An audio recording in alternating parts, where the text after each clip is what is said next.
Namaskaram Sadhguru.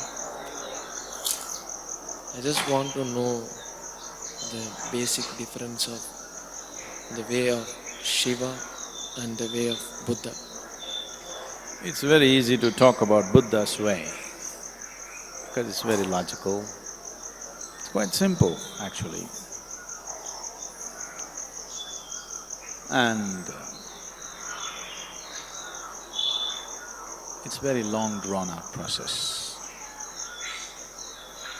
Generally, the methods that Gautama gave to people were always a question of a few lifetimes. You can clearly see this today. The Buddhists are always talking about this, particularly the Tibetan Buddhists, who are the best-known Buddhists in the world today for whatever political reasons.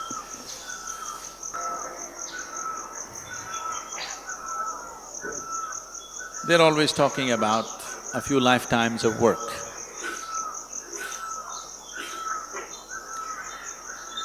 So if you have that kind of patience, that you're willing to work for a few lifetimes, Gautama's ways are very efficient, very logical, scientific, step-by-step process that one can take, because this is a part of awareness.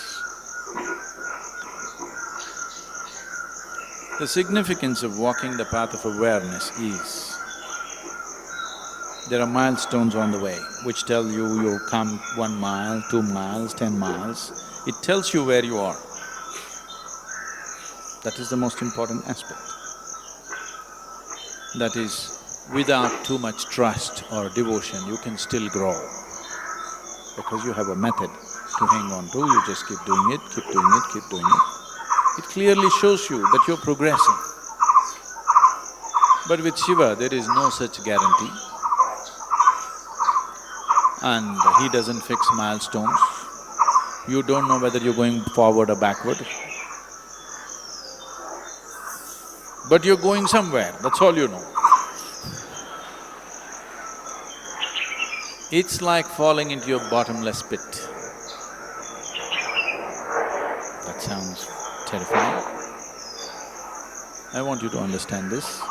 A bottomless pit is the safest place to fall into.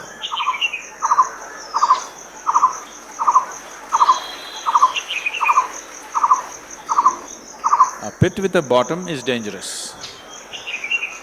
A bottomless pit is absolutely safe. Your life is done.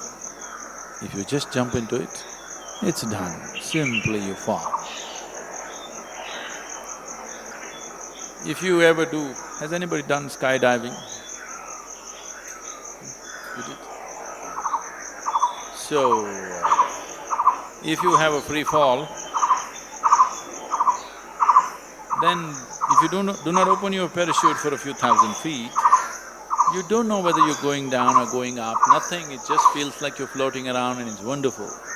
Only when you look down, the damn planet is coming at you at a tremendous speed. If this planet is taken off, this is a great experience. Only if you look down, it's just coming at you at tremendous speed. That's the only problem. Falling is… don't understand the falling as a negative thing. Falling is a great thing. Did you ever fall in love? Only when you hit the bottom, then it gets bad. If you fell into your bottomless pit, there is no problem. So Shiva is a bottomless pit. His methods are very different. But you cannot limit him that way because with 7 different disciples, the 7 Sapta Rishis, the celebrated rishis of the yoga, he taught 7 basic ways in which a human being can explore his consciousness. From these 7, in multiples of 7, it went further, and 112 different ways he explored, and he said, this is all. There's a beautiful story No time for stories. So, he expounded 112 different ways as to how a human being can attain to his peak. And these 112 are the 112 chakras in the body. There are 114, but two of them are outside the physical body.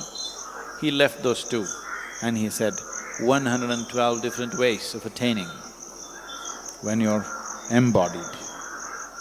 That means every chakra in the body, every meeting point of the energy system, one particular way of attaining. So he did not leave anything out. So Buddha is a small part of his work. I want you to understand, Gautama himself didn't go simply sit in the forest. The 8 years of his sadhana, he spent with various teachers across the country. And the whole spine of this spiritual process, this knowledge, has essentially come from Shiva. Wherever it is, whichever part of the world it is, the basic spiritual process comes from this spine, and it's been taken to different parts of the world in so many different forms. They look so different because these 112 different ways look absolutely different from one another.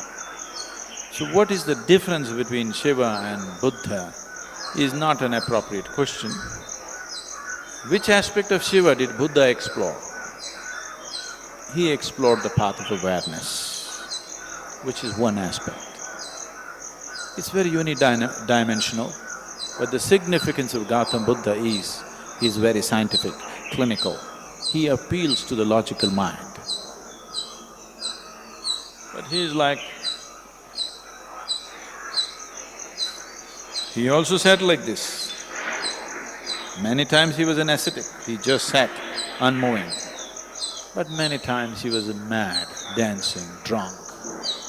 He was in all kinds of states because he didn't limit himself to any particular dimension. He just explored every aspect of life. So what you call as Buddha's way is just one aspect of these 112 different ways. And so many others have brought so many other aspects, but individual ways. Of the 7 disciples, of the 7 Saptarishis, the one who walked south. South means anything south of Himalayas is south. I'm talking to all the Mumbai people.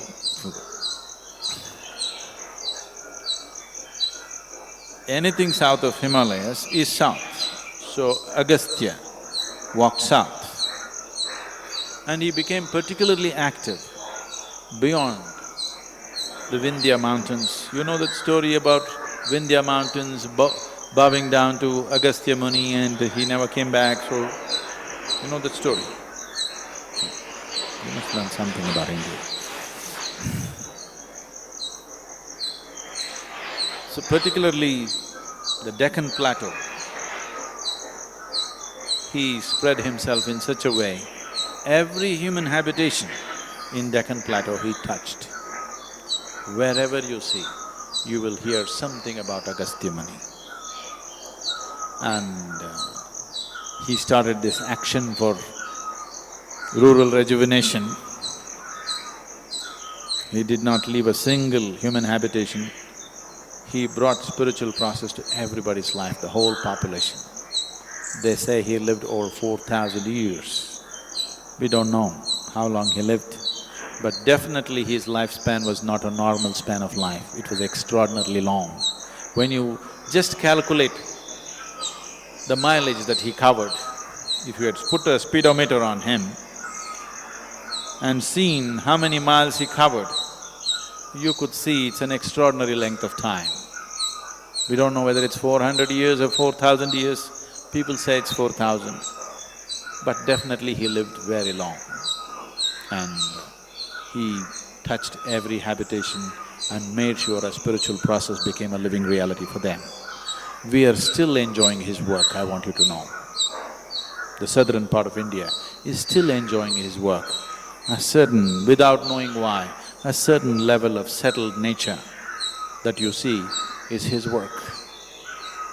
Because he brought yoga into people's lives without a label, without a format, just like life process. As you wake up in the morning, brush your teeth, cook, eat, all this he made it into a spiritual process, and we are still enjoying the benefits of that.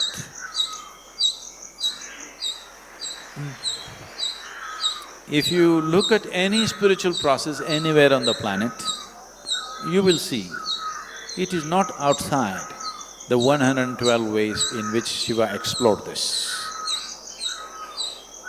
So comparing Gautama and Shiva is inappropriate.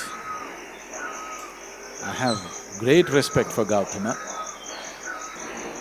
He's a great being, no question. His work is phenomenal. He caused a huge spiritual wave, which is still on after 2,500 years. But it is not comparable. It is no way comparable.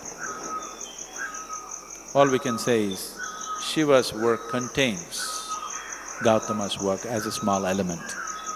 It is less than 1% because out of 112, Gautama explored one. And the important thing is he marketed it well and he encouraged thousands of people to take the path. That's his success. But Shiva is a little too inebriated to do marketing. You should do marketing for him. He is he won't do marketing. But still, I have to… generally it's believed this is somewhere 40 to 60,000 years ago that he started his work. But after 60,000 years or 40,000 years, it is still alive, you can't kill it.